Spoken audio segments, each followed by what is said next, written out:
It is Sunyame, a Juma soften the day, no. It must Sunyame about be addicted to sex. Sunyame can't stay 2 days without sex. Because of sadness of a trophy the yenti. Wouldn't Mr. T say me cancer and same way. First Sunyame on ye bibia. Sunyame and Semokunya accident man and Sahumu Jamujana daddy. Me who ye jamia. And me who say suffer now more years Sunyame sano. Or the person mukuno because Sabra Bona Mama Cranebon a switch channel. It's a man so here switch channel to Totono. Juma mu didi no omoko form mano na se ebro so na fe ni ngwase ba no mama ni 50 million say je na ne sa man nkonkoda onu omo da make sure say obe video o manim ana se make sure say unya pictures o manim beba it will be fear me boa so ya me fa che me say nyita se me ne wona nam na we ni na me fa che me say me kan we ni na wa bonten so enye bo apayo asofo no so ya me ba ya careful me de me kan no omo wu young age.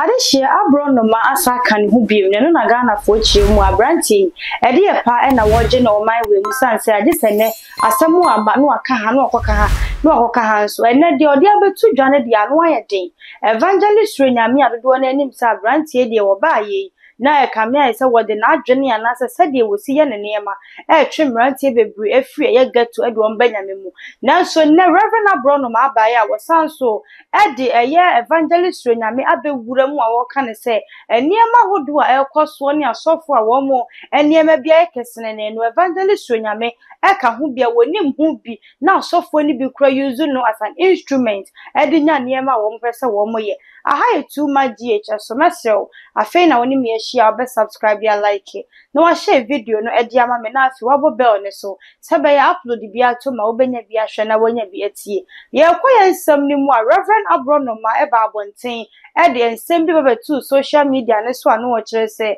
ye prophet ojaba the state see niema e kwaso no ya ade a wonua e na yidi mu tintini ma ne fareban ezan reverend abronoma so enya asem keto san se ye be kai ebre bi etwa mu wo ne ya asofo ni bi nya beef menam so e me ye chia brantie kwoto afiase no ba ye no na Ghana fo nya ni senka niema bi we nti enka obetwa ne niema a wo ye so no hweso abona bra bo se osofo no ape enkwaje de ama ne nsorema nanso e kamia ye se social media na hwaye ne de ama de be sie bia reverend abronoma edi mu ntintiman ene de wo de abehwim ne se evangelist renyame onye very careful esan se niema bi asofo no bi ede ne ye enye osofo bi ho no mokofa ne ba na wone ne ye de ombe ye ni wie pe na ani ya aba ho a na ne ye paase anipa kro e de ama evangelist renyame no no so ni nipa no akoda ne wa video no a chese no kromo ne 5000 Ghana cedis titikani 50 million and ye de mano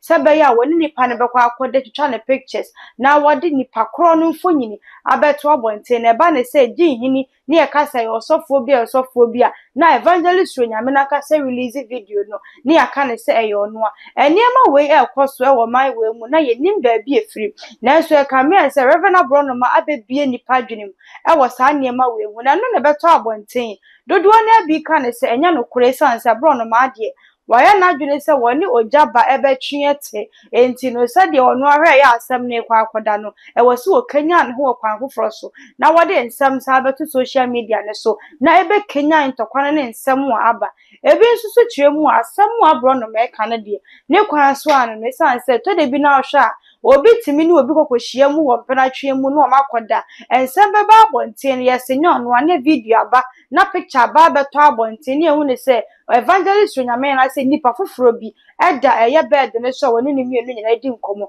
ensem we ene na abronoma de betu dwana so ampa ne nuane ampa ye nde brani enkotie ensem a abronoma de tu dwana mrane ba yatena se akonsem ne.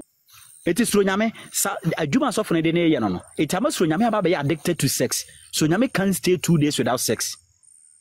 Because of sadness of a trophy the yenti. Unim, Mr. T say me cancer and same way. First Sunyame on ye bibia. Sunyame and Semokunya accident man and Sahumu Jamujana de me who ye jamia. And me who say suffer now more years Sunyame sano. Omo the person mukuno because Sabra bona mama cranebon a switch channel. It's a man so here switch channel to no.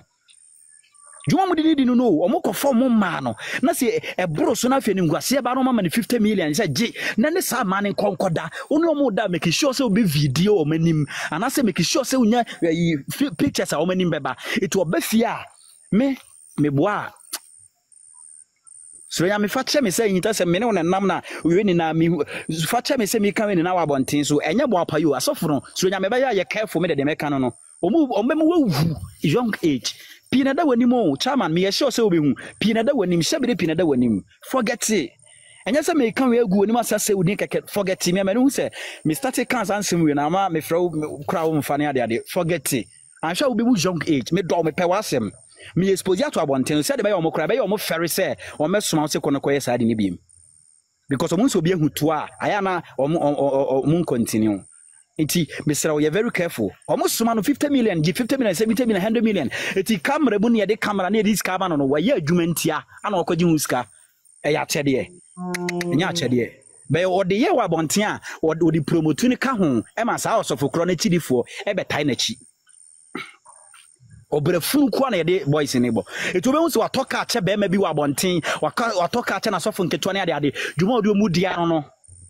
okodi twa sabi okodi ma na sasem ba ho na se mane person be expose to abonten a na wasoma sofoketo a na se wasoma suro nyame so nyame di 50 million di 100 million na wasoma di ses kana ma se ko impress sa oba akro no na wo yo ba wonya adwuma bia ma obi na wo ho na ya wife 40 million je oh wase be opewasem a popular person like suro nyame ne ade I mean a man no atiaso mbe gogo ama no one will come man hotel obe make sure so be nya footage without your unhunu ana unnim. And I said, "What was a selfie? I just a selfie. I say we are more naked. Or say your daughter near the other. Unnim like what dream is so say? As soon as I bought a baby, say unnim what dream is so. Not say koso. Trust me. But the first time I koso no minia. Me say I saw for who. I didn't yami juma we. The amount for the kata minimum more yano. Esewani na ensa o take kachre. Bra yamra back to us of we.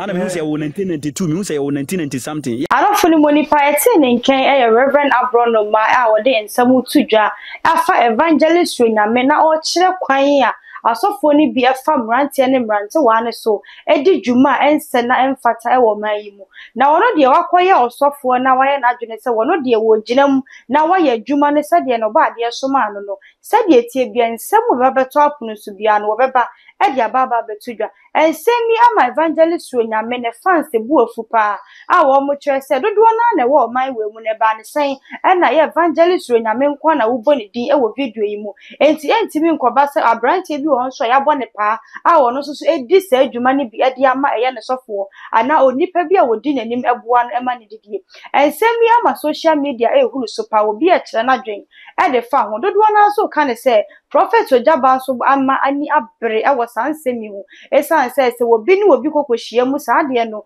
ye be hwanke ye kokoa mu nsam na so e kame sesei no akoya fashion obi ni obi hia mu wie no wo de beto social media na chese wono na ye bosu sansem we nyina na so ama nipa bi ani abre ama bi mu gu afu enti sesei na kame akoya se Reverend Abrono ma ejina finfi prophet Ojaba ne fans na afei so evangelist Onyame so fans na aka bomu se den o mu hia Abrono ma de obedi ne mpabro pa na agro esan se o mu se eye nyame dwuma no na afei so o hwa eye asofo na dwuma bi a wo mo ye no kame se mrante ni bi tena se no mo so aye niema amanatia ensema Reverend Abrono ma ede betu dwa na mede abrewi mesro se wo betie mu ye no wa hwɛ ni se ensemu ebobo banyina no Reverend Abrono ma ene di mu entintima wono na de babeto abonten na nam so ma ni nyina gi ni sa obi aka na dwene ede fa ho aseda ne ede matwe di ampon se nei ensemu ekọ so ni de sisi ye nyina no prophet Ojaba abonten aba bemda nyame ase wo wie ya mo ka bi ma no mo anka bia ma nyina wadam ase enu ntini anim se sa cha ope ya na se na asie yi ebe ma Reverend Abrono ma ne nkrofukuo bi a wo mo asore waka ewo prophet Ojaba so no aka wo mo no atum nanso abre bia ye tensem foforo na de chene ante asem a na chese dane kura ma no de obeka bia no wo mo so ba kanta de obeka bia ba beto aso e de ama Abrono mansem e na mede ebre wa wo hwe me wa wutie me de en e na obeka e de afa ho akonya ne wo ho se obekire wadwene e wo comment section no ase na face wa like ya share video e de ama no aha etu my GH so ye all the social media platform so edi a me je so e ba ko pedwa so hema e be se